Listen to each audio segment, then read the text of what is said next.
Rich, you better be joking. So I don't have much of an intro to film for this video. I mainly just kind of did just, this video just becomes a lot of things. So that doesn't matter. You sure about that? It doesn't matter. I will say that I don't announce this at the beginning, but the first book that I start with is Colton Gentry's third act, and that's my first book of the year. And I feel like it's kind of important to say that going into it, although I don't have a physical copy with me right now. It's at my house because I haven't returned it yet, but I will.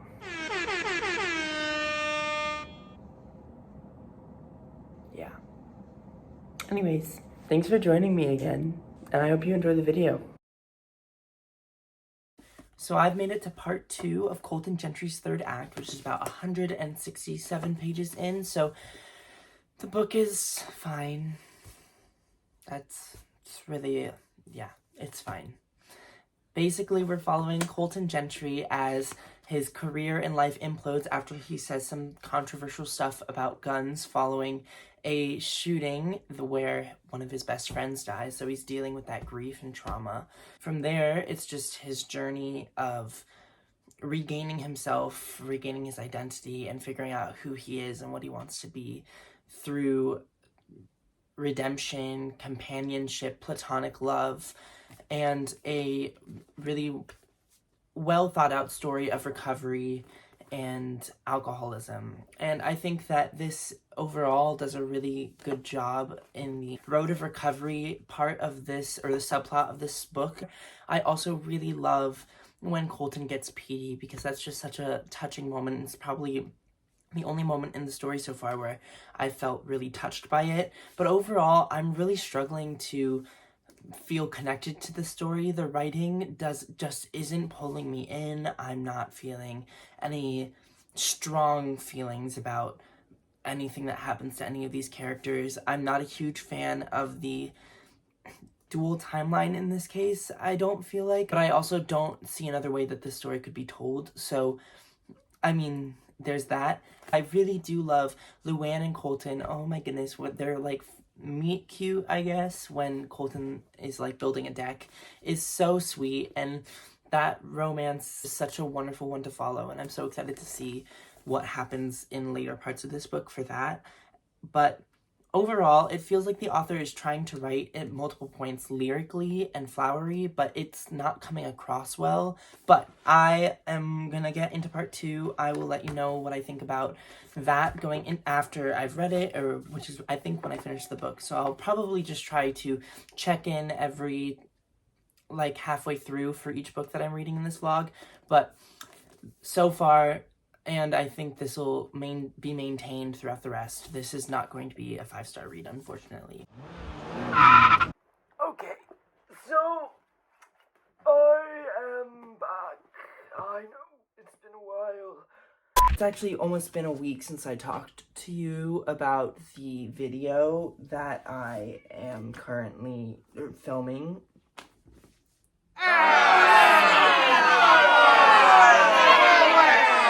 Yeah, welcome back.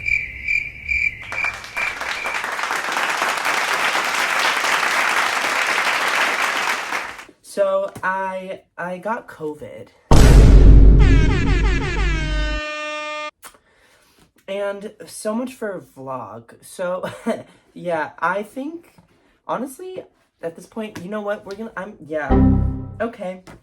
Basically, I stopped filming for a couple days because I was feeling really down. Not because of COVID. I was feeling down because I got COVID, but not because I was sick with COVID. I finished Colton Gentry's third act, and I also finished The Phoenix King, and I'm almost done with The Imposters. So I've kind of just, I'm gonna pretend that I didn't skip very much, you know? Honestly, I was just rotting in bed. I think for the rest of this vlog, though, I'm just gonna keep filming anyway. I'm gonna finish, well, actually, we'll talk about that later. The first thing I want to talk about is Colton Gentry's third act. Now, I think that overall, I enjoyed this book. I think it was all right. I didn't really feel about anything towards these characters until 1/6 of the book was left, and then I felt really invested in the story for the first time. I loved all of the tidbits, though, about cooking, and I think that that was just a really well done part of the book. I also loved Luann and Colton's relationship in the second half, although a lot of Colton kept coming to the same conclusions, which was really stupid. Overall, this book was just, it was a blast from the past. No, but if I'm being so perfectly honest, this book is falsely advertised. It has only 2 timelines. There are not 3. That is a lie. The third timeline shows up twice, and that takes me out of the story, a story that I'm already not 100% into, but it takes me out of the story completely. So there's that, and I also I think Petey was the best part of this book, and overall I gave this a 3 stars, so definitely not the 5-star book that I was looking for, but it's still an alright read to start 2024. It's not like it was a 2-star or 1-star or something. The next book on this list, or the next book that I guess I should talk to you about that I technically finished already, so yeah. Hold on, we're doing this again.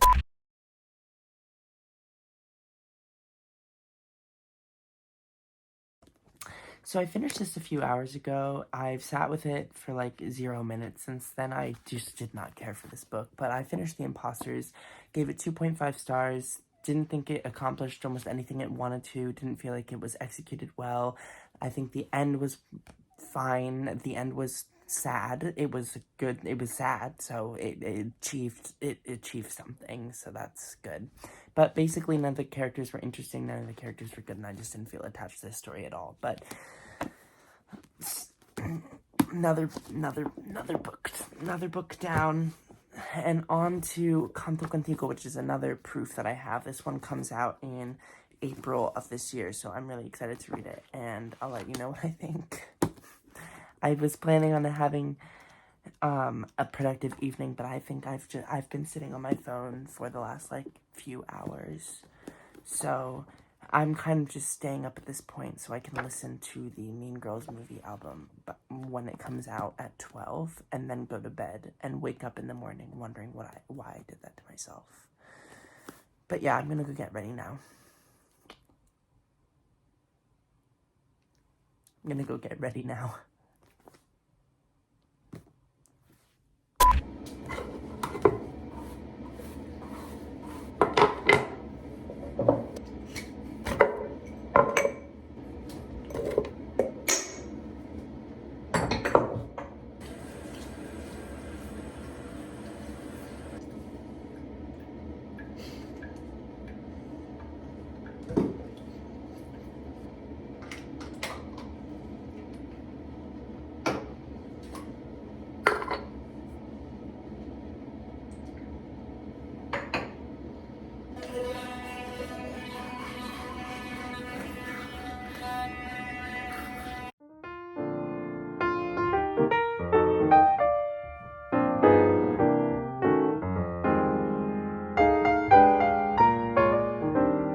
I was just told I can go for a walk, so now I'm out walking, which is so wonderful. I haven't been on a walk in so long.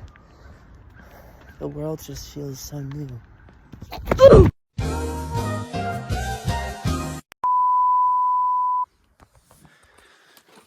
Do I feel better? No. Whoa.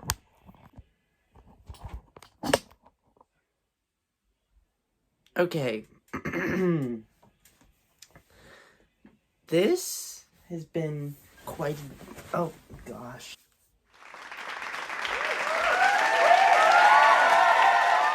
Yeah, I've done nothing today. I haven't even started Canto Contigo, so it's kind of like, what do I talk to you about, you know? But I'm putting this out there in the universe right now. I guess I just am putting this out there to you.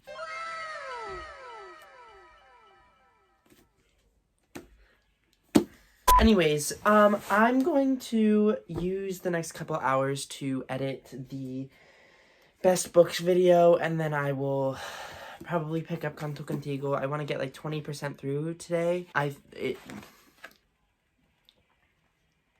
might try to just like get to page 100 or something. I just think she's very delusional and maybe possibly insane.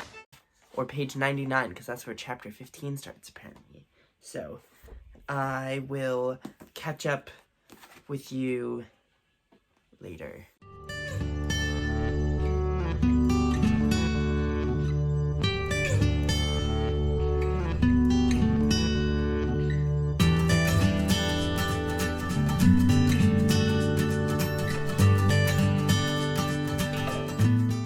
This isn't working at all. This is in fact kind of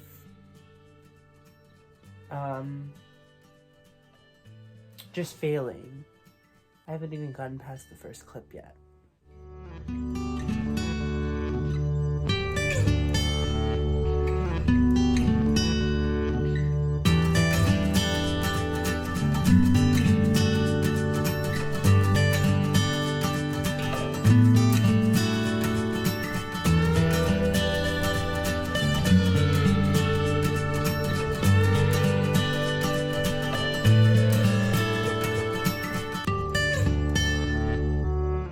I just wanted to do a very quick update. So I ended up editing literally all night long. I got like halfway done with that other video. I'll finish it tomorrow, but I have not started Canto Contigo, so I'm going to get a small head start on this now, I guess, and I'll just read a lot more of it tomorrow.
Didn't expect to see you here. Honestly, it's a lot less windy under the trees. So, I made it to a bridge. Currently it's under the road, but I think I'm gonna turn back now. It's cold, but mostly I'm just tired. But before we go, there's that entrance, pretty stunning, I know. But then there's this one, which looks so much prettier.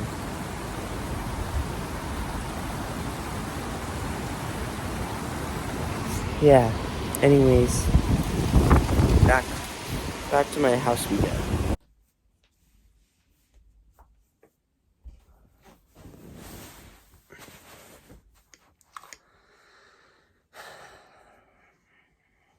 So, I am, like, 30 pages in, to Canto Contigo. I didn't read very much last night, but I'm gonna get to that 199 page mark today, I think.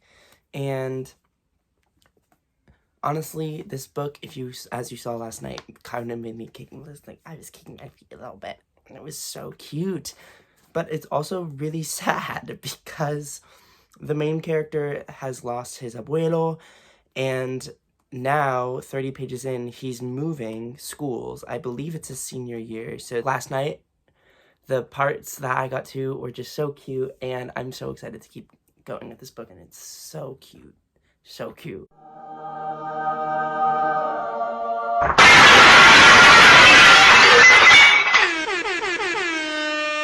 Surprise, bitch. I bet you thought you'd seen the last of me. Well, it's been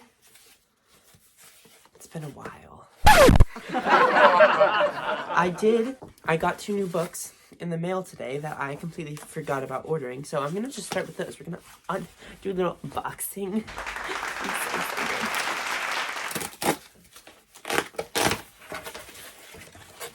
Okay, this is, actually, I do remember getting this one. I was really concerned this one got lost in the mail.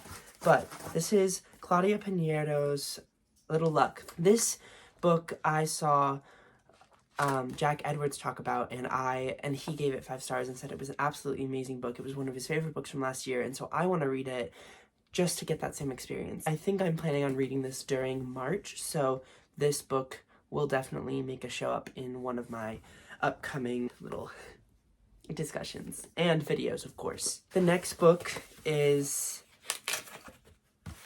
I actually forgot I ordered this. This is Mieko Kawakami's All the Lovers in the Night, and I also, same thing, he said that this was one of his favorite books he's ever read. He loves Mieko Kawakami. I'm super excited to get into this. He said it had some of the most beautiful writing he's ever read. It's translated from Japanese by Sam Bett and David Boyd, and I'm just so excited to get into this one. I think I'm planning on reading this one in May of this year. Anyways, I finished Canto Contigo. This book was absolutely magnificent. I loved it so much. I gave it 4.5 stars because it wasn't exactly a book that I feel like I could give a 5-star, because there were moments in it that I just didn't feel like worked really well. There was a few moments where Rafi, the main character, acted so out of the character that he was built to be throughout the book that it just didn't ring true to give it 5 stars, but there were so many wonderful moments in this. This book really delves into discussions about grief. I think it does such a good job.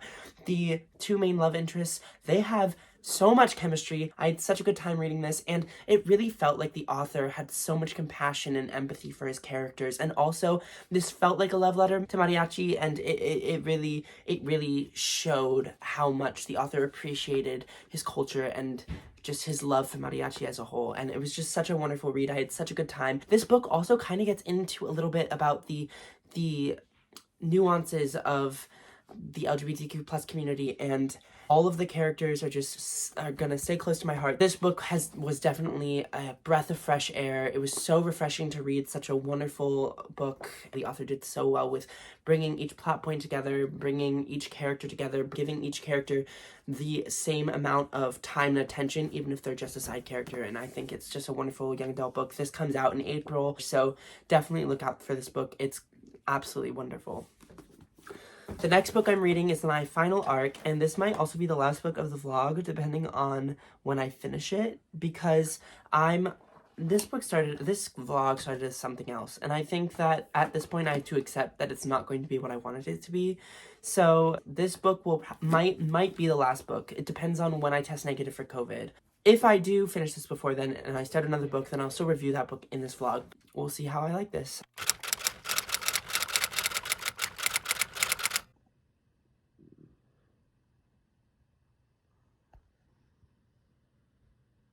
I really don't want to be awake right now.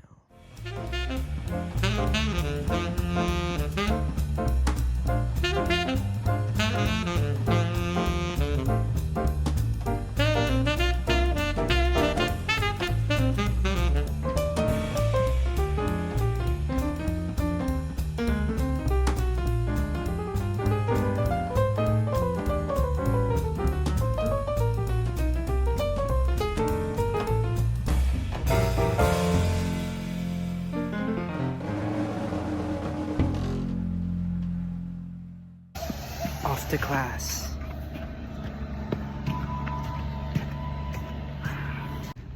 It's snowing.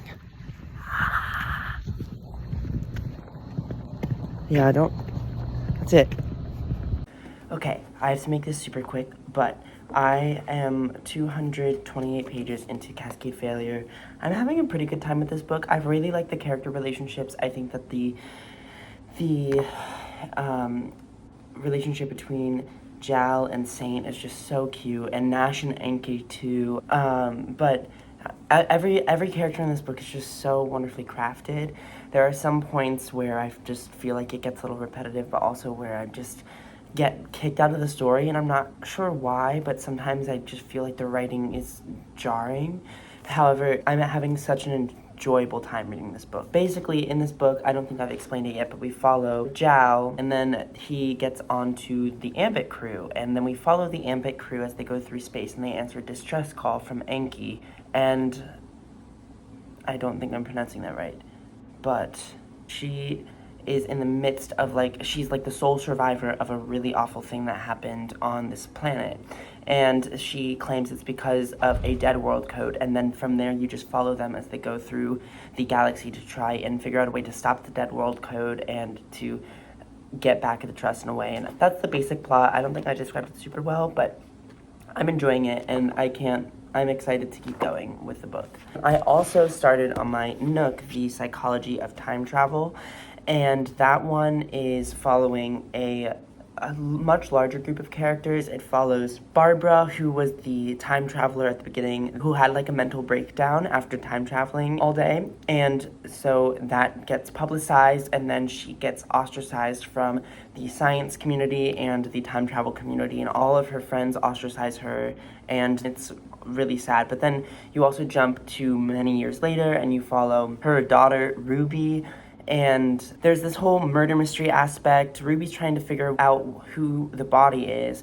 Odette is from a year in the future, and she's trying to figure out who... It's super confusing. Basically, it's a time-traveling murder mystery, and I think that this book is enjoyable. I feel like there are points that you can just tell the writing is very much this happened, then this happened, then this happened, then this happened, and in a lot of ways that just gets really frustrating to read. And I think without the multiple timeline element, multiple character element, it would just get it would become a super dull read. So much is happening. I think this book is enjoyable, but I think it fails in a lot of places with the writing because each of the characters' choices just feels so sudden and out of place. And a lot of the times I don't feel like the choices they're making adhere to the characters that the author has built them up to be. You know what I mean? So I'm still enjoying this book. I'm enjoying both of them. I'm super excited to keep going on with them.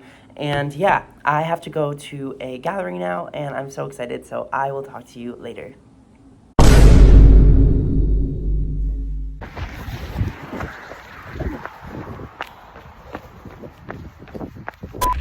That run was horrible. I haven't gone running in so long. But now I'm going to class. But that was not fun. Yeah.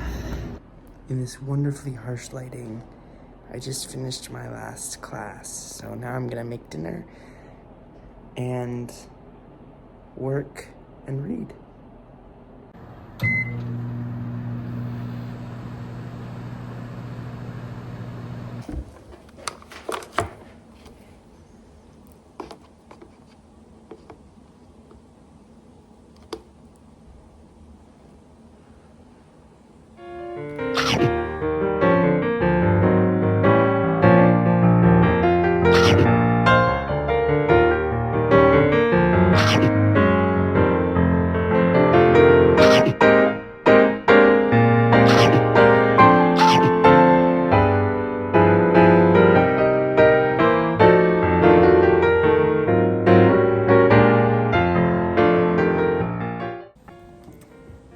Everything feels like it's happening just to happen at this point, which is something I expected, it's kind of what's been happening throughout this whole book, but just it's not 100% satisfying.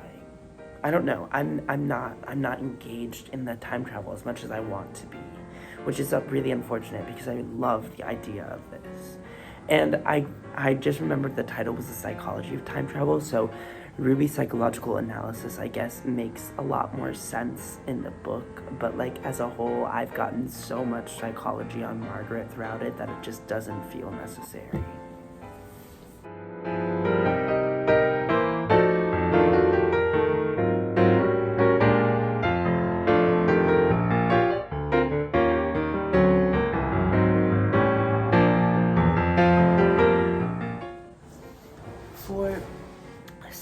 For like a system that's so based on the little things, it's so funny to me that their justice system is based on fate. Thank you.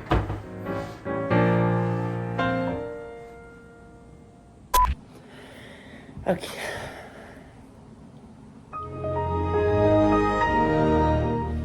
Yeah, okay, sorry. Welcome back. I think I'm just, yeah. Anyways, I finished Cascade Failure. I've ruminated over it for a little bit, and I think I'm going to give it a 4-star rating.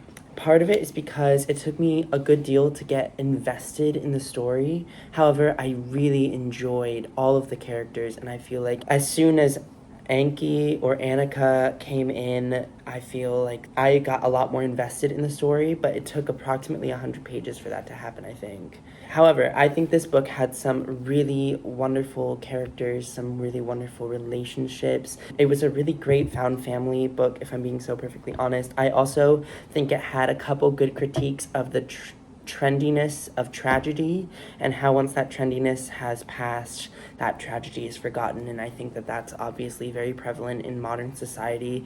I think that the book had some really fun takes on AI and what AI could become, and I also just I really loved each of the characters. I think there are a couple gripes I have with some of the author's writings, though. For one, Nash's character, every time the author wrote from Nash's perspective, it felt like the author just went out of their way to say that Nash was not good with consolation. And like, when I say out of their way, I mean they said it a lot. And I understand if a character isn't good with consolation. That makes perfect sense to me. Like, it makes the character that character. But like, it was said over and over and over again, and I feel like there was a point where it's like, okay, I understand, you don't have to keep reminding me. I also saw the plot twist coming from a mile away, as in I saw it from the beginning when it became a possibility. Jal and Saint's relationship is just so special to me that like there were parts of that part of the story that just yanked at the heartstrings. There was one part in the story that like really made me feel something for these characters, and I think that when an author is able to evoke such emotions, like that's just magnificent. But overall, I feel like because it took a while to get into the writing, it took a while to get into the story, I feel like I can't give this more than 4 stars, even though I really, really did enjoy at least the last half, if not the last 3/4. But yeah, this was a wonderful book. It comes out in March, so I would definitely keep an eye on that one. And then I also finished The Psychology of Time Travel, and I'm going to give this one 3.5 stars. I've sat on this one for a while. I said I would update you 2 days ago, I think, in the morning, so I'm a little bit behind. You're joking. Yeah, that's not unusual. I feel like the main reason I'm giving this book 3.5 stars is because it didn't work in the way that I wanted it to. Does that make sense? It's like the book itself was fine, and but I go back to my previous gripes with it. I think that it was told very, this happened, then this happened, then this happened, and if it had been a continuous storyline, it would have been a really unengaging read. I feel like there were multiple points where characters just had a thought, and then suddenly they were doing the complete opposite of that, and it just didn't work well for their characters. There were times where I think there were too many characters involved, pointless people getting put into the story. The book honestly could have been shorter, and the mystery part of it was not was not satisfying. Does that make, I don't know. There were aspects of this story. Granted, I didn't see the twist coming at the end, but I just don't, the end itself just wasn't very satisfying to read. However, the pluses I have with it is I really like the concept. I think that the time travel element of it is so unique, and the way that we go between all the timelines is just something that I personally really enjoyed, even if I think that each person was told in a very like monotone way. I loved Ruby and Bee's relationship. I really enjoyed the linguistic aspect of it, because there were so many terms that the author created for the book specifically to talk about each time traveling part, and it was just so much fun to see that part. And there was like a little glossary or dictionary of all of those words, and I think that was really, really fun. And I also really enjoyed Grace's perspective. I think Grace was a really fun person to follow, although I'm all over the place about what I feel about like certain relationships happening and how that works with time travel, and just like it's really confusing. Anyways, I think that the book itself was unsatisfying, but anyways, I enjoyed the book. I just didn't feel like it met the expectations of the book that I wanted it to meet. So I feel like I'm done filming for this vlog. So yeah, I think that's it.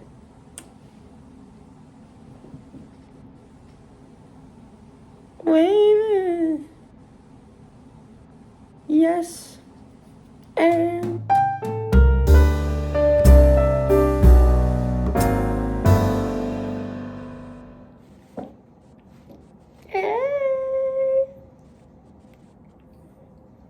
welcome back.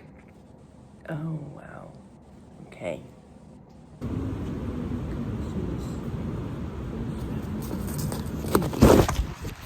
Oh, by golly, have a holly jolly Christmas.